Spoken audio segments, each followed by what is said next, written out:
આપણે જે જોવાના છે એ છે એલોહિમ એ શ્રવણશીલ છે.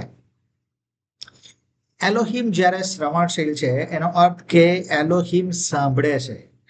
એલોહિમ પોતાના લોકોની પ્રાર્થનાઓ, એમના લોકોના પોકાર અને લોકોના હૃદયની વ્યથાને ધ્યાનથી સાંભળે છે. નિર્ગમન 3 અધ્યાય અને 7 અને 8 કલમમાં આવું લખ્યું છે. અને યહોવાએ કહ્યું, મેં મિસરમાંના મારા લોકનો દુઃખ ખરેખર જોયું છે ને તેમના મુખાદામોને લીધે તેમનો વિલાપ સાંભળ્યો છે, કેમ કે તેઓનો ખેદ હું જાણું છું. અને મિસરીઓના હાથમાંથી તેઓને છોડાવવા માટે તે દેશમાંથી તેઓને કાઢીને એક સારા તથા વિશાળ દેશ, બલકે દૂધ મધની રેલછેલ વાળો દેશ, જ્યાં કનાની, હિત્તી, અમોરી, પરિઝી, હિવી તથા યબુસી લોકો રહે છે, ત્યાં તેમને લઈ જવા માટે હું ઉતર્યો છું. આ કલમ આપણે લગભગ દરેક પ્રભુના જે વ્યક્તિત્વના ગુણો છે એમાં આપણે જોઈ છે. અને આ બહુ જ મહત્વની કલમ છે, કારણ કે પ્રભુનું વ્યક્તિત્વ આ કલમ એ બહુ જ સરસ રીતે પ્રગટ કરે છે. અને અહીંયા આપણે જોયું કે પ્રભુએ એમના લોકોનો વિલાપ સાંભળ્યો છે અને પછી સાંભળ્યા પછી એમણે એ અનુભવ્યું છે અને અનુભવ્યા પછી એ ઉતર્યા છે. એ બેસી રહ્યા નથી, રાઈટ? એ મૌન રહ્યા નથી, પણ એનો પ્રતિસાદ એમને આપ્યો છે. ગીત શાસ્ત્ર 66 અને 19 પણ બહુ સ્પષ્ટ એવું કહે છે. અને એવું કહે છે કે ઈશ્વરે નિશ્ચય મારું સાંભળ્યું છે. આમાં ગીત કરતા બહુ સ્પષ્ટ વાત કરે છે અને કહે છે કે ઈશ્વરે નિશ્ચય મારું સાંભળ્યું છે, તેમણે મારી પ્રાર્થના પર કાન ધર્યો છે. એટલે આ બે કલમોથી આપણે બહુ સ્પષ્ટ સમજીએ છીએ કે એલોહિમ એ સાંભળે છે, નિશ્ચય સાંભળે છે અને આપણી પ્રાર્થના ઉપર કાન ધરે છે. એટલે એલોહિમ એ કોઈ મૂર્તિ નથી કે જે સાંભળી શકતી નથી. એલોહિમ એ કોઈ નિર્જીવ શક્તિ નથી કે જે પ્રતિસાદ આપી શકતી નથી. પણ એલોહિમ એ તો જીવંત ઈશ્વર છે અને જીવંત ઈશ્વર સાંભળે છે.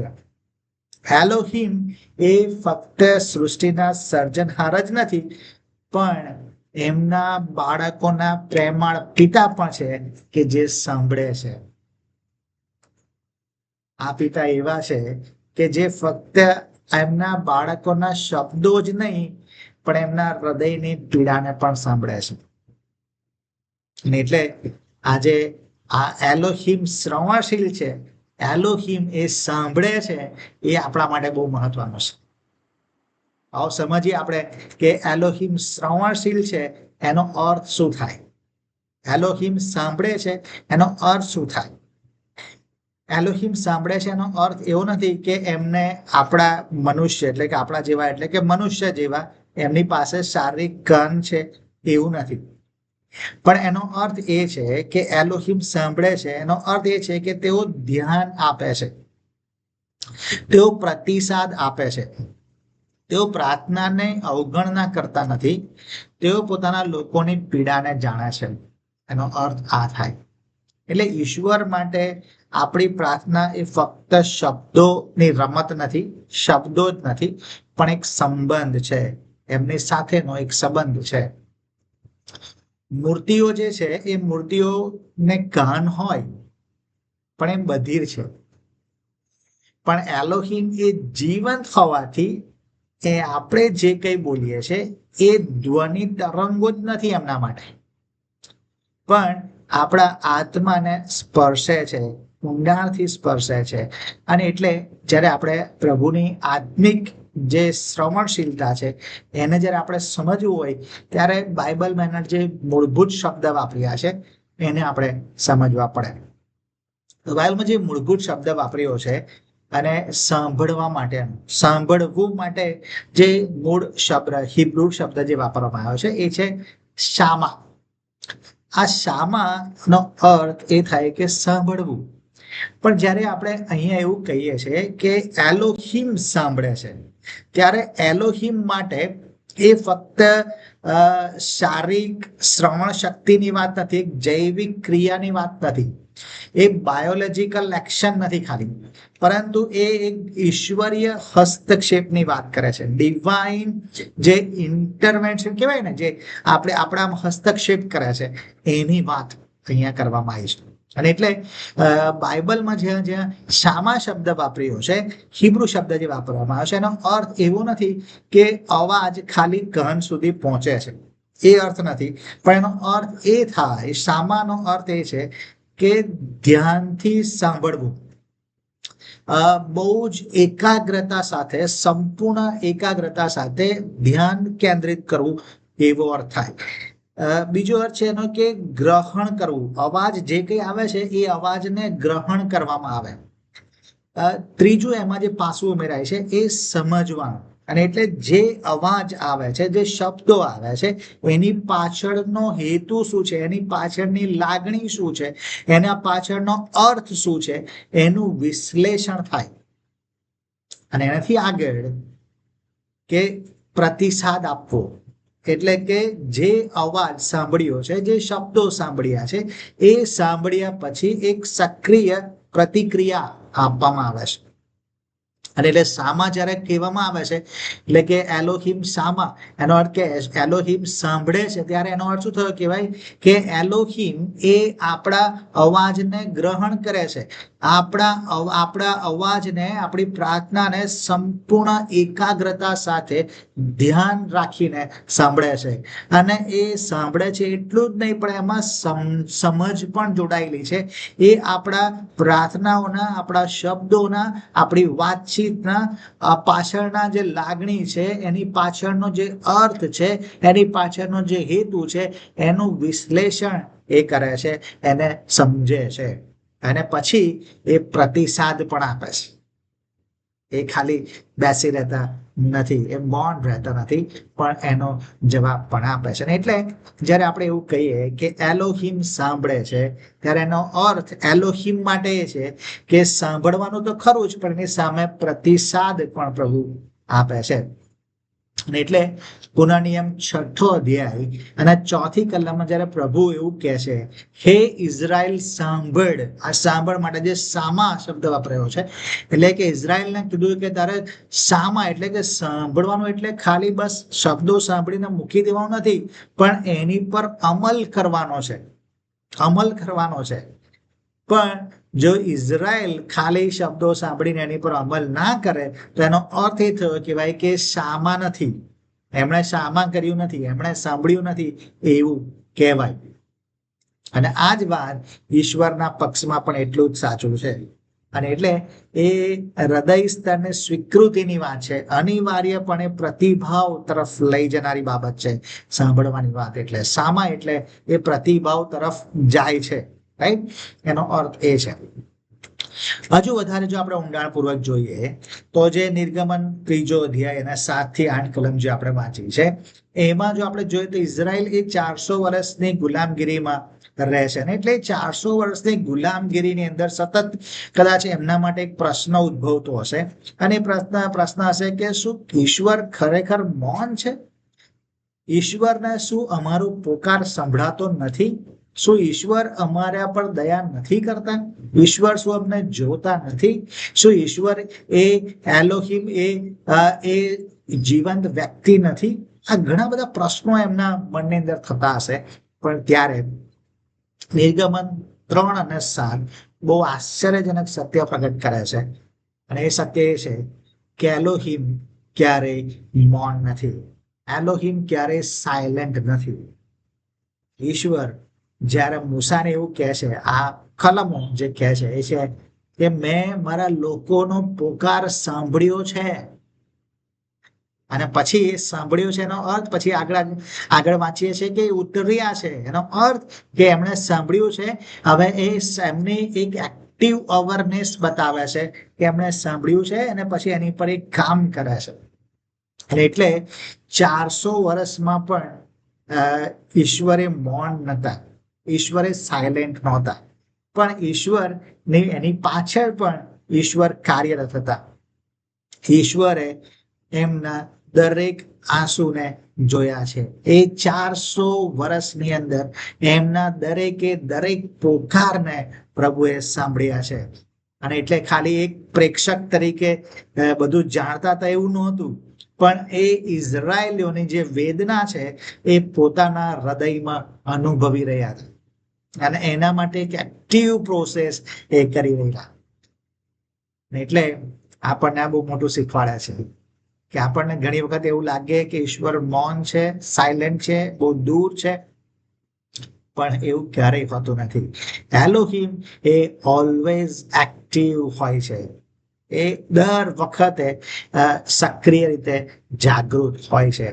અને એટલે એલોહિમનું જે સાંભળવાની જે શક્તિ છે, એમનું જે સાંભળવાનું સામર્થ્ય છે, એ સામર્થ્ય કોઈ સમય ઉપર કે કોઈ કાળના બંધનોમાં નથી.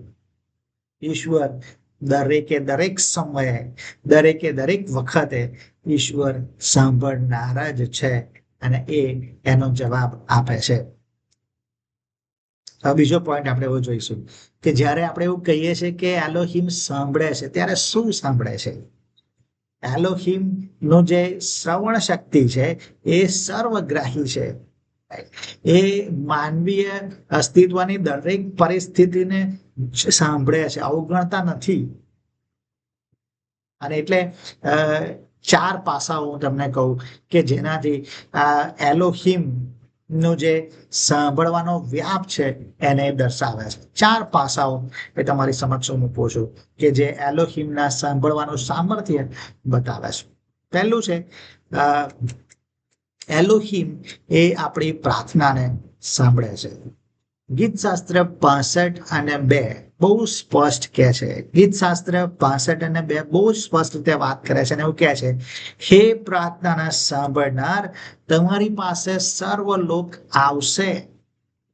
આ ગીત કરતા એ કહે છે કે પ્રભુ તમે સાંભળનાર છો, અને સર્વ લોક તમારી પાસે આવશે. બહુ જ એકદમ ચોખ્ખે ચોખ્ખું તમે પ્રાર્થનાને સાંભળનાર છો. આનું એક જીવંત ઉદાહરણ આપણે જોઈએ છે. 1 સમુએલ 1 અધ્યાય બહુ જીવંત ઉદાહરણ છે, હાન્નાનું ઉદાહરણ. અને હાન્નાના મુખમાંથી શબ્દો બહાર આવતા નહોતા, એના ખાલી હોઠ જ હાલતા હતા. એના ખાલી એનો હોઠ એ પપલતા હતા, આપણે કહીએ ને, બસ એ જ થાય છે. એ હાલતા હોઠ વચ્ચે કદાચ શબ્દો બહાર નતા નીકળતા. ઘણા લોકો એને જોતા હતા અને એને કહેતા હતા કે આ તો પાગલ થઈ ગયેલી સ્ત્રી છે. પણ એલોહિમને એના નિશબ્દ અવાજને પણ સાંભળ્યા. અને આપણે અહીંયા યાદ રાખવાની જરૂર છે કે કોઈ પણ પ્રાર્થના ઈશ્વરના કાન સુધી પહોંચવા માટે ક્યારેય નાની નથી, ક્યારેય નાની નથી. ઈશ્વરના કાન દરેક પ્રાર્થનાઓ સાંભળે છે.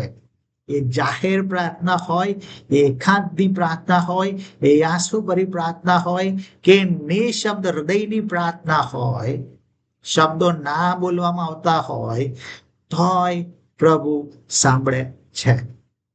અને આ એલોહિમના સાંભળવાનો વ્યાપ છે. એમને શબ્દોની જરૂર નથી. આપણા હૃદયના પોકારને પણ એ સાંભળી લે છે. બીજું એલોહિમના સાંભળવાની ક્ષમતામાં આવે છે, એ પીડિતોના પોકારને સાંભળે છે. જે લોકો સફર કરી રહ્યા છે, જે લોકો સહન કરી રહ્યા છે, એમના પોકારને પણ એલોહિમ સાંભળે છે.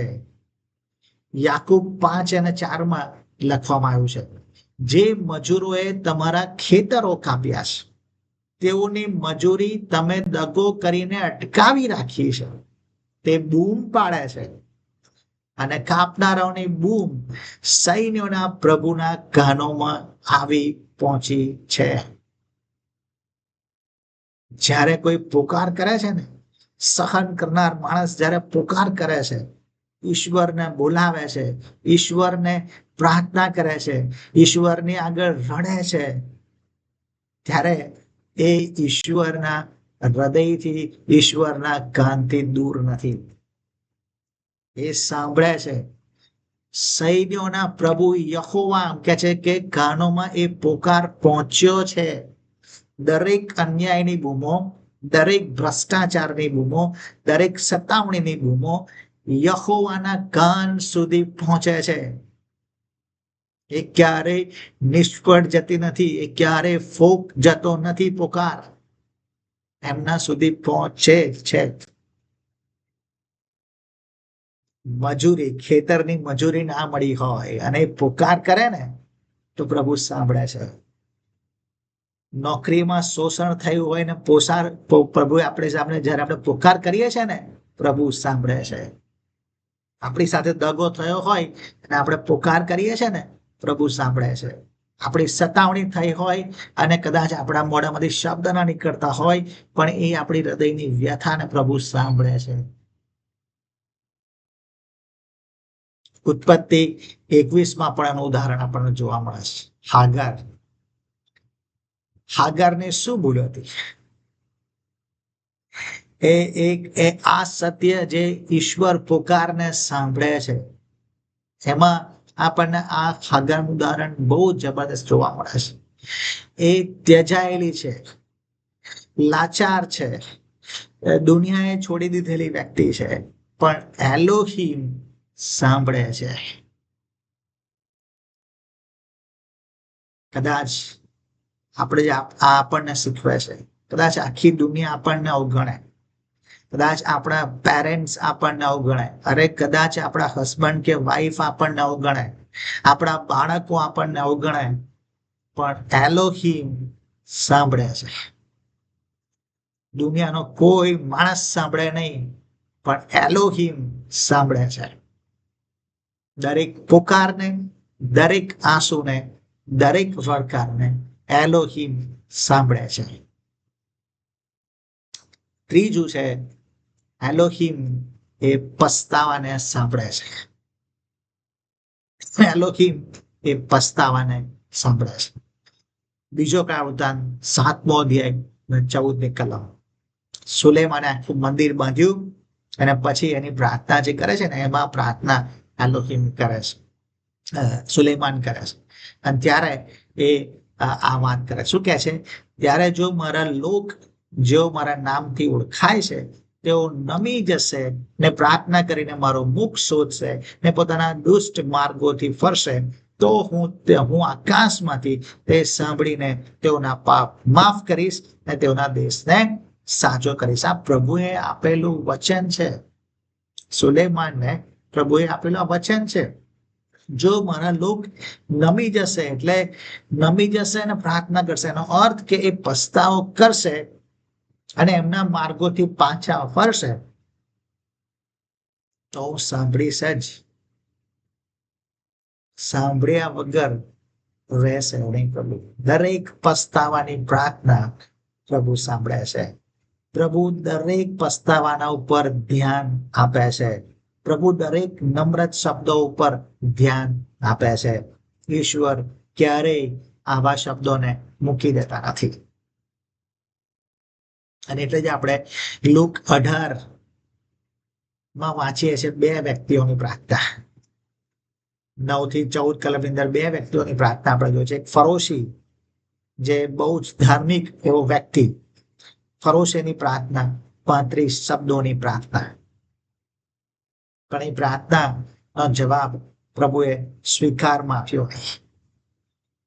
પણ એક કર ઉઘરાવનાર, દાણી, જખાતદાર, એની ફક્ત 9 શબ્દોની પ્રાર્થના ને પ્રભુએ યસ કહ્યું. શું પ્રાર્થના હતી એની?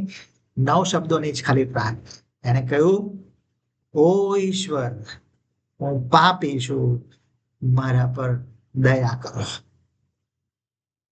અને આ 9 શબ્દો એલોહીમના હૃદય સુધી પહોંચે છે.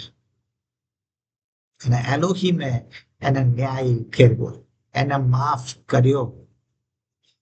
આપણા પસ્તાવાની પ્રાર્થનામાં ભલે આટલા જ શબ્દો હોય, ભલે 3 જ શબ્દો હોય, અરે ભલે 2 જ શબ્દો હોય, પ્રભુ મને માફ કરો, 3 શબ્દો હોય, માફ કરો 2 જ શબ્દો હોય, પ્રભુ સાંભળે છે.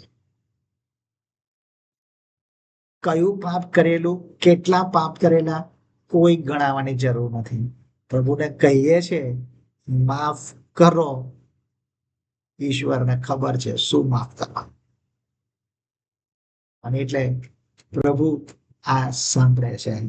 પસ્તાવાની પ્રાર્થના પ્રભુ સાંભળે છે. અને એટલે આજે આપણા માટે એક ખુલ્લું બાબત છે, જાહેર આમંત્રણ પ્રભુ આપણને આપે છે કે શું આજે એવું કોઈ બાબત છે કે જેના આજે મારે પ્રભુની આગળ માફી માંગવાની જરૂર છે. પ્રભુ માફ કરવા તૈયાર છે, સાંભળે છે પસ્તાવાની પ્રાર્થના. ત્રીજું જે એલોહિમની શ્રવણશીલતાનો જે વ્યાપ છે એ આ છે. ઈસુ એટલે કે એલોહિમ એ નિશબ્દ આંસુઓને સાંભળે છે. નિશબ્દ આંસુઓને સાંભળે છે. He hears silent tears. ક્યારેક આપણી જે વેદના હોય ને એ આપણા શબ્દોમાં આવતી નથી. આપણે એને શબ્દોમાં મૂકી નહીં શકતા. અને ત્યારે આપણને એક અદ્ભુત ચિત્ર જોવા મળે છે ગીત શાસ્ત્ર 56 અને 8 અને દાઉદનો આ મિખતાબ કે જ્યારે એ ગાથમાં પલિસ્તીઓને પકડ્યો ને એ વખતમાં આ ગીત દાઉદ લખે છે. અને એની જે વેદના છે એની વાત ત્યાં આગળ કરે છે. અને ગીત શાસ્ત્ર 56 અને 8 દાઉદ આવું લખે છે. શું કહે છે? તમે મારી રખણામણ ગણો છો. પ્રભુને કહે છે, પ્રભુ તમે મારી રખણામણ ગણો છો. મારા આંસુઓ તમારી કુપ્પીમાં રાખો છો. શું તેઓ તમારા પુસ્તકમાં નોંધેલા નથી? કેટલું ગજબની વાત કરે છે આ દાઉદ. એવું કહે છે, પ્રભુ મારી રખડામણ તમને ખબર છે, તમે ગણી છે. હું કેટલો ફર્યો છું, કેટલું બધું નિરાશ થયો છું, કેટલું બધું હતાશ થયો છું, કેટલી બધી સતાવણીઓ સહન કરી છે. બધું તમારી નજરની બહાર નથી. અને પછી દાઉદ કહે છે, મારા આંસુઓ તમે કુપ્પીમાં રાખો છો. એલોહિમ આપણા આંસુઓને પોતાની કુપ્પીમાં સંગ્રહિત કરે છે. આપણા આંસુઓ જે નિશબ્દ ભાષા હોય એને પણ પ્રભુ સાંભળે છે. એટલું જ નહીં પણ એને મૂલ્યવાન ગણે છે. અને આ એલોહિમને સાંભળવાનો વ્યાપ છે. શબ્દો નહીં આયા, ખાલી આંસુઓ આયા છે. અરે ખાલી રખડામણ થઈ છે, પ્રભુએ એને સાંભળ્યું છે. પ્રભુએ એને મૂલ્યવાન ગણ્યું છે. દુનિયા બધું જ ભૂલી જાય, દુનિયાનો કોઈ માણસ યાદ ના રાખે, કોઈને સમજ ના પડે, પણ એલોહિમને સમજ પડે છે. સાંભળવાનો અર્થ આપણે અગાઉ જોઈ ગયા છે. એમને સમજાય છે. આ એલોહિમને સાંભળવાનો વ્યાપ છે. પણ તેમ છતાંય એલોહિમનો પ્રતિભાવ તો આ પ્રકારનો છે.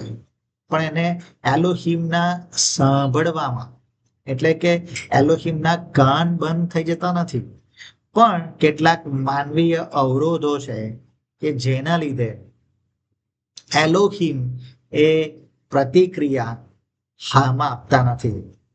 પ્રતિક્રિયા એ નામાં આપે છે અથવા તો મૌનમાં આપે છે. કેમ આપે છે? એના 3 અવરોધો એ એલોહિમના અવરોધો નથી, એ આપણે ઉભા કરેલા અવરોધો છે. એલોહિમ છે ને એક પ્રેમાળ પિતા છે, રાઈટ? એ પ્રેમાળ પિતા છે, પણ એ સર્વજ્ઞાની પિતા પણ છે. એલોહિમ એ પ્રેમાળ પિતા છે, પણ એ સર્વજ્ઞાની પિતા પણ છે. અને એટલે એમની સાંભળવાનો અર્થ એવો નથી કે એ આપણી દરેક જીદને પૂરી કરશે. એ સાંભળે છે, એ પ્રેમાળિક પિતા છે, એટલે સાંભળે છે એટલે આપણી દરેક પ્રકારની જીદને પ્રભુ પૂરી કરશે એ અર્થ નથી. આપણે એ સમજવાની જરૂર છે. અને એટલે આપણી બાબતોમાં આપણે કેટલાક અવરોધો લાવીએ છીએ કે જેમાં એ આપણા પ્રેમાળ પિતા એ આપણું સાંભળવામાં સાંભળે છે પણ એને પૂરું કરતા નથી. અને પહેલું એનું રીઝન એ છે આપણે ઊભું કરેલી મર્યાદા શું છે, અને એ મર્યાદા આ છે કે ડિસઓબિડિયન્સ. આપણે આજ્ઞા પાલન કરતા નથી, આપણે પાપમાં જીવીએ છીએ. તો આપણી પ્રાર્થના નો પ્રભુ જવાબ આપતા નથી. એનો અર્થ એવો નથી કે સાંભળતા નથી. આપણે ડિસઓબિડિયન્સ થઈએ છીએ એટલે કઈ ઈશ્વરના કાન બંધ થઈ જતા નથી. આપણા પાપના લીધે ઈશ્વરના કાન બંધ થઈ જતા નથી, પણ એ આપણી અને ઈશ્વર વચ્ચે એક દિવાલ ઊભી કરે છે. અને એટલે એ જ વાત યશાયા 59:1-2 જણાવે છે.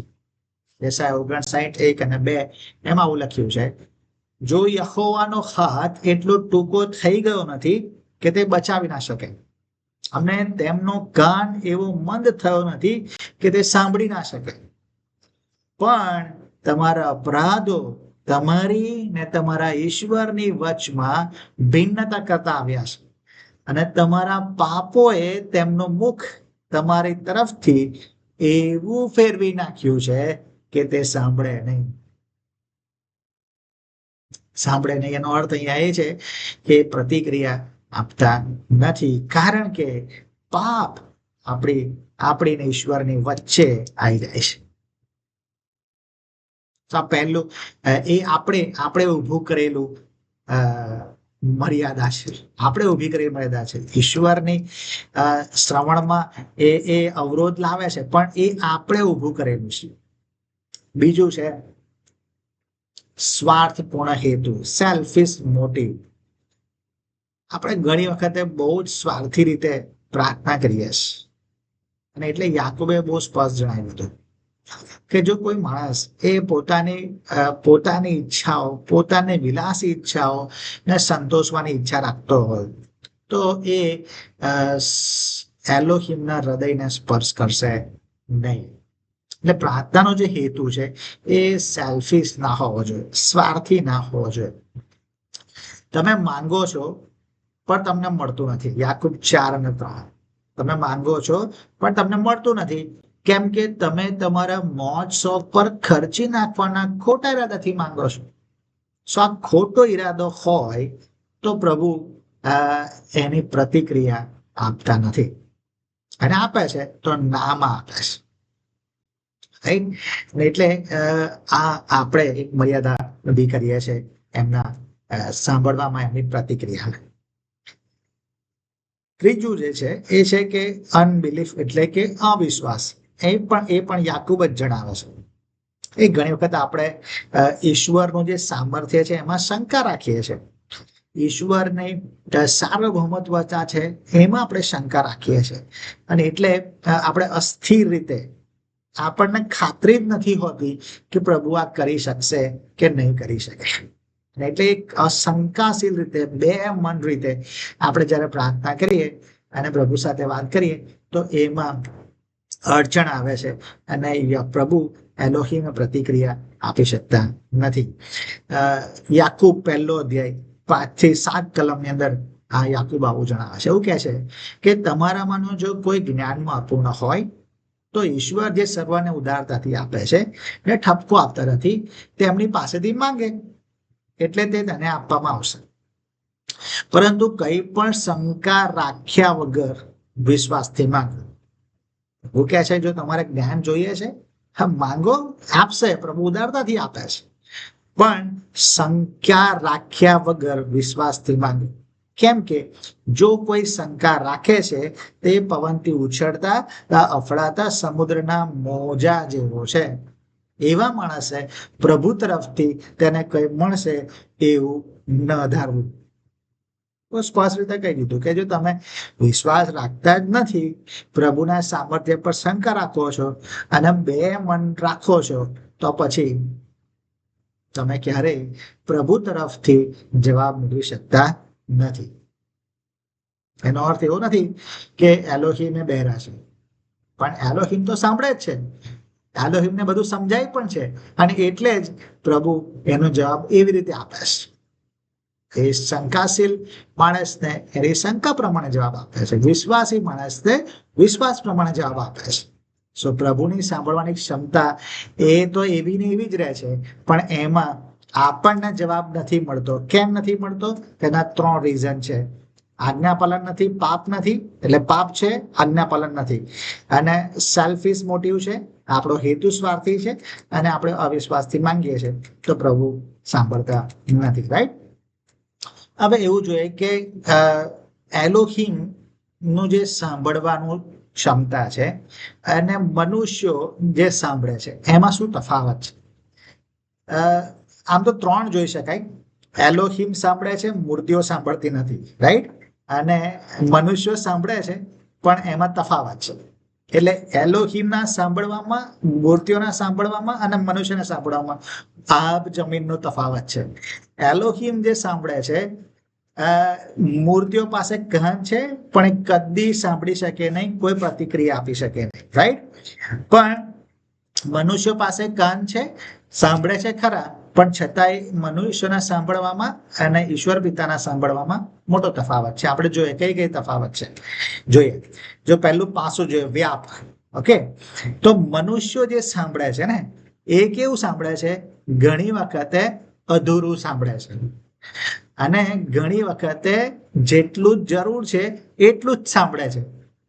આપણે કોઈને કહીએ છીએ પેલો મન બહેરો છે એવું કહીએ છીએ, કે મન બેરી છે એવું કહે છે. કેમ આવું કહે છે?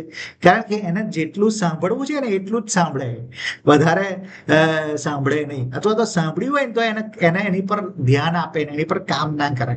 રાઈટ? એટલે માણસોનું જે શ્રવણશીલતા છે ને એ આવી છે, એ કેટલી બધી વખત જાણી જોઈને અધૂરું સાંભળે છે, અથવા તો સાંભળતા જ નથી, અથવા તો એની પર ધ્યાન નથી આપતા. પણ એલોહીમની શ્રવણશીલતા એવી નથી. એલોહીમની જે શ્રવણશીલતા છે એ સંપૂર્ણ છે, એ ચોકસાઈથી સાંભળે છે, એક કઈ શબ્દ છૂટી ના જાય.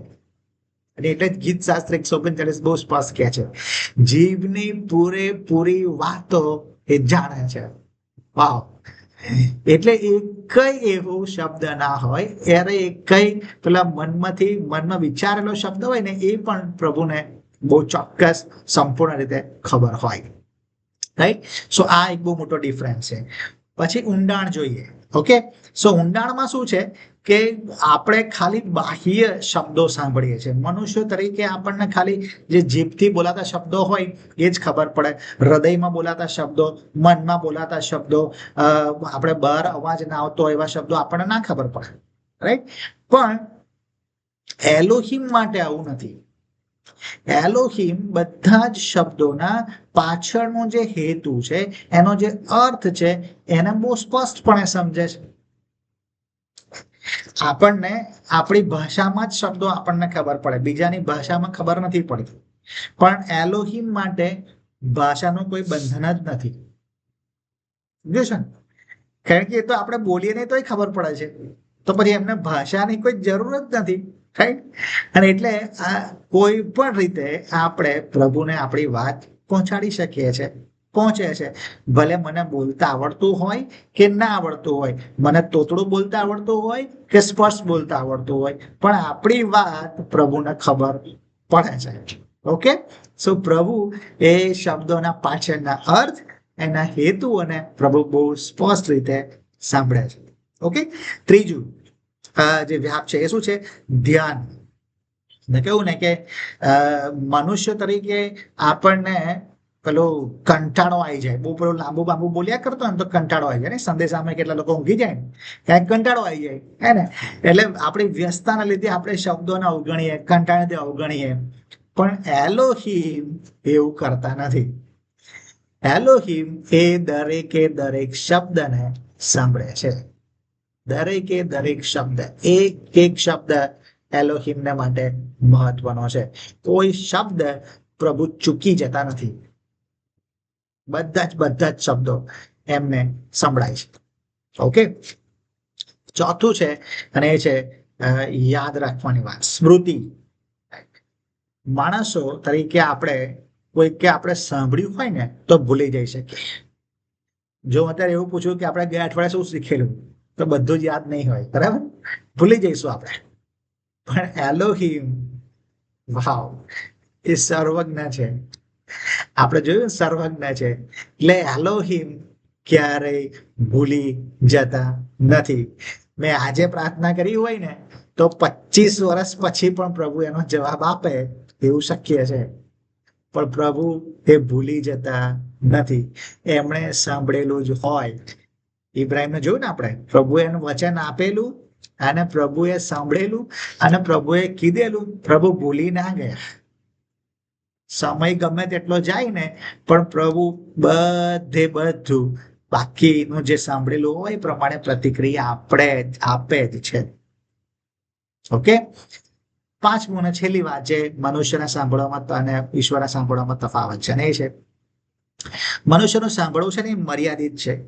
મર્યાદિત સામર્થ્ય, મર્યાદિત સમજ. આપણે ઘણી વખત સાંભળે તો ખરા પણ આપણને સમજાય નહીં એવું પણ શક્ય છે.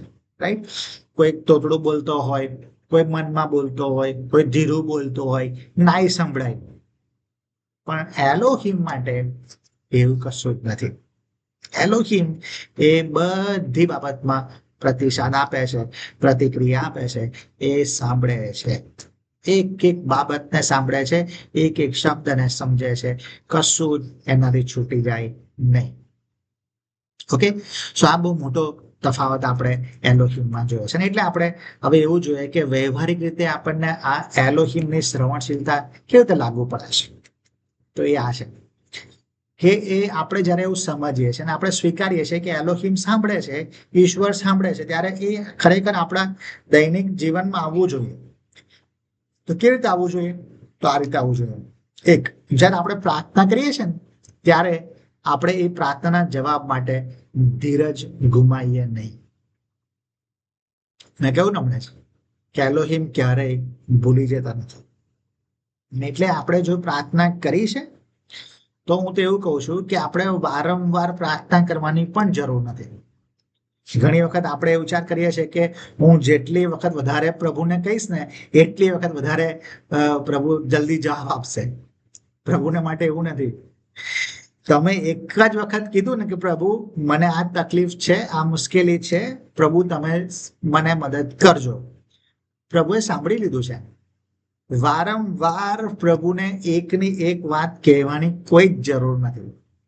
રાઈટ, અને એટલે આપણી જે પ્રાર્થના કરવાનું જે આપણની પાસે જે શક્તિ છે, જે આપણી પાસે શબ્દો છે, સમય છે, એને આપણે બીજી લોકોની માટે પણ પ્રાર્થના કરી શકીએ. એટલે આપણા માટેની પ્રાર્થના આપણે એક જ વખત કહી શકીએ ને તોય વાંધો નથી. અને એમાં ધીરજ ગુમાવશો જ નહીં. કારણ કે ઈશ્વર નું મૌન, ઈશ્વર કદાચ તમને લાગે કે સાયલેન્ટ છે, પણ એવું કદી હોતું નથી. ઈશ્વર એ હંમેશા એક્ટિવ છે.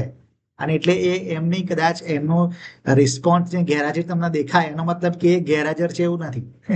રાઈટ, એ તો સાંભળે છે, એમને સાંભળી લીધું છે, એ કાર્ય પણ કરી રહ્યા છે અને એમના સમયમાં એ ચોક્કસ પૂરું કરશે ને કરશે.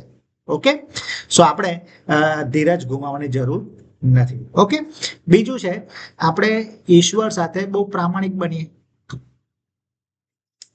કારણ કે જ્યારે આપણે પ્રાર્થના કરવા ઈશ્વર માટે શબ્દો બધા જ અર્થ પ્રભુને ખબર છે, એનો હેતુ પણ ખબર છે. તો આપણે જે બીજા લોકો સાથે વાત કરતા હોય ને તો એને સારું લગાડવા માટે સરસ શબ્દો વાપરીએ, ગોઠવીએ શબ્દોની રમત રીતે સરસ રીતે ગોઠવીને રજૂ કરીએ, જેથી સામેવાળા વ્યક્તિને ખોટું ના લાગે, સરસ લાગે. બરાબર, પણ અહીંયા એલોહિમ માટે એવું કરવાની કોઈ જરૂર નથી. એલોહિમ ને માટે કઈ ધાર્મિક ભાષા વાપરવાની જરૂર નથી. રાઈટ, એલોહિમ માટે કોઈ આડંબરની જરૂર નથી. કોઈ કપોળ કલ્પિત કહાનીઓની જરૂર નથી. એલોહિમની આગળ સીધે સીધું પ્રામાણિક રીતે પ્રભુની પાસે જવાનું અને પ્રભુને કહેવાનું અને પ્રભુ બધું જ કરશે. આપણી બધી જે બાબતો હોય ને એને પ્રભુ સાંભળે છે, આપણી નિરાશા સાંભળે છે, આપણા માટે પ્રભુ એ બધું જ કરે છે. ઓકે, સો એના માટે આપણે કદી પણ છુપાવવાનું નહીં. આપણો ગુસ્સો હોય, આપણું બીક હોય, આપણી વેદના હોય, બહુ જ પ્રામાણિકતા સાથે ઈશ્વરની આગળ આપણે ઠાલવી શકીએ છીએ, કારણ કે પ્રભુ એને સમજે છે. ઓકે, સો બીજી વાત છે. ત્રીજું જે છે કે આપણે બીજાઓનું સાંભળવાનું પણ શીખીએ. ઘણી વખત આપણે વધારે બોલવાનું આપણને પસંદ આવે છે, આપણી રજૂઆતો કરવાનું આપણને પસંદ આવે છે, પણ આજે એલોહિમની શ્રવણશીલતા એ આપણને એવું શીખવે છે કે આપણે બીજાઓને સાંભળવા જોવું. તો વિચાર કરો, એલોહિમ એ સર્વશક્તિમાન છે, સર્વજ્ઞ છે, સર્વત્ર છે, સર્વસમર્થ છે, સર્વોચ્ચ છે. તો એમને આપણે સાંભળવાની જરૂર છે ખરી? આપણું સાંભળવાની એમને કઈ જરૂર છે ખરી? પણ તોય એ આપણું સાંભળે છે, રાઈટ? અને એટલે જો એલોહિમ સાંભળતા હોય તો આપણે કેટલું વિશેષ બીજાઓનું સાંભળવું જોઈએ, રાઈટ? અને એટલે આપણે ઈશ્વરના સ્વરૂપમાં બનાયેલા છે ને એટલા માટે આપણે બીજાઓની પીડા સાંભળવાની જરૂર છે, બીજાની મુશ્કેલીઓ સાંભળવાની જરૂર છે, બીજાઓના પ્રશ્નો સાંભળવાની જરૂર છે. જ્યારે આપણે સાંભળીએ છીએ ને ત્યારે એ કહે છે કે પ્રેમનું સર્વોચ્ચ સ્વરૂપ છે સાંભળવું, રાઈટ? એ આપણા પત્ની હોય, આપણા પતિ હોય, આપણા બાળકો હોય, અરે આપણો દુશ્મન પણ કેમ ના હોય, બધાનું આપણે સાંભળીએ અને એ સાંભળવામાં આપણને કશું નડતરરૂપ ના હોવું જોઈએ, રાઈટ? કારણ કે આપણા એલોહિમ જો સાંભળે છે તો આપણે પણ સાંભળવાની જરૂર છે. ઓકે, ચોથી અને છેલ્લી વાત જે આપણે શીખવાની જરૂર છે એ છે કે આપણે આપણી કોઈ પણ મુશ્કેલીના સમય પર, કોઈ પણ કપરા સંજોગોમાં આપણે લોકો પાસે કે સલાહકારો પાસે કે સોશિયલ મીડિયા પર ફરિયાદ કરતા પહેલા આપણા પિતાની પાસે જવાનું, કારણ કે આપણા પિતા આપણી રાહ જોઈ રહ્યા છે. ઘણી વખત આપણને કોઈકથી ખોટું લાગે ને એટલે પહેલું કઈ જગ્યાએ આવે ખબર છે? આપણા સ્ટેટસ પર, આપણા વોટ્સઅપ સ્ટેટસ પર આવે કે કોઈનું ખોટું લાગ્યું હોય તેના વિરુદ્ધનું વાક્ય લખ્યું હોય અને એ ખોટી વાત, ખોટી બાબતો અને એ બધું કર્યા પહેલા આપણે ઈશ્વર પિતાની પાસે જવાનું, કારણ કે એ સાંભળવા તૈયાર છે. એટલે એમની આગળ જઈએ, આપણે સંભળાઈએ, એમને કહીએ પ્રભુને, પ્રભુ આ તકલીફ છે મને, પ્રભુ ચોક્કસ એનો પ્રતિસાદ તમને આપશે, તમારા હૃદયમાં શાંતિ આપશે, તમને માફ કરવાનું કહી શકશે, તમને ઠપકો પણ આપી શકે, તમને બોધ પણ આપશે, તમને ઉત્તેજન પણ આપશે અને શિક્ષણ પણ આપશે, પણ પ્રતિસાદ તો આપશે. અને એટલે પ્રભુની પાસે આપણે જઈએ. ઓકે, સો એલોહિમની જે શ્રવણશીલતા છે એ આપણા માટે બહુ જ મોટી બાબતો લાવે છે. છેલ્લે એક વાત કહીને પૂરી કરું છું. કલ્પના કરો કે એક બહુ જ ભીડ ભરેલું બજાર છે અને એક ક્રાઉડેડ માર્કેટ છે, બહુ જ ભીડ ભરેલું છે, સખત ભીડથી કદાચ એક માણસ બીજો માણસ પાસ થઈ શકે એટલું જ આમ અંતર અડીને જવું પડે, એટલું બધું ભરચક એવું બજાર છે. બધું ઘોંઘાટ આજુબાજુથી બહુ આવી રહ્યો છે, હજારો લોકોના અવાજો આવી રહ્યા છે, પેલા દુકાનદારોના અવાજો આવી રહ્યા છે, લોકોના અવાજો આવી રહ્યા છે અને સખત અવાજોની સામે એ વાહનોનો પણ બહુ શોર બકોર ત્યાં થઈ રહ્યો છે. અને એવા સમયમાં કોઈક માતાનો છોકરું ખોવાઈ જાય છે અને છોકરું રડે છે ને તો એ રડવાના અવાજ પરથી કદાચ બીજા છોકરાઓ રડતા હશે, એ અવાજ પરથી પણ, એ અવાજમાં પણ એક માતા એના છોકરાનો અવાજ બહુ જ સ્પષ્ટપણે સાંભળી લે છે કેમ આવું થાય છે? એનું કારણ કઈ વૈજ્ઞાનિક ઉપકરણ નથી, કોઈ પેલા રડાર નથી લગાવ્યા છે, પણ એનું કારણ એ જ છે કે માતા અને છોકરાનો એ સંબંધ જ એટલો બધો ઊંડાણપૂર્વક છે ને કે માતાને એના છોકરાનો રડવાનો અવાજ, એના શબ્દનો તરત એ સાંભળી લે છે. આપણા એલોહીમ આના કરતા વિશેષ છે. આખી દુનિયાના અરબો અવાજો વચ્ચે પણ આપણો અવાજ આપણા એલોહીમના હૃદય સુધી પહોંચે છે. એ ક્યારેય આપણાથી દૂર નથી, ક્યારેય આપણાથી મૌન નથી. એ હંમેશા જીવન છે, સક્રિય છે, કરુણાસભર પિતા છે જ. આપણા આંસુઓ, આપણી નિશબ્દ પીડા, આપણા પસ્તાવિક હૃદય ની દરેક ધડકન પ્રભુ સુધી પહોંચે છે. એટલે આ પણ દરેક વિશ્વાસીઓ માટે આ બહુ જ મોટી શાંતિ છે કે આપણી પ્રાર્થના એ ફોક જતી નથી. આપણી પ્રાર્થના એ આપણા પિતા એલોહીમના હૃદય સુધી પહોંચે છે. Hallelujah, praise the lord. પ્રભુ આપણા સાંભળે છે. આવો આજે આપણે પ્રભુને આપણી વાત સંભળાવીએ, પ્રાર્થના કરીએ ને પ્રભુને કહીએ, પ્રભુ આજે અમારી મધ્યે તમે જે બોલ્યા છો એને અમારા વિચાર, વાણીને વર્તન સુધી ઉતારવા દો. આવો પ્રાર્થના કરીએ.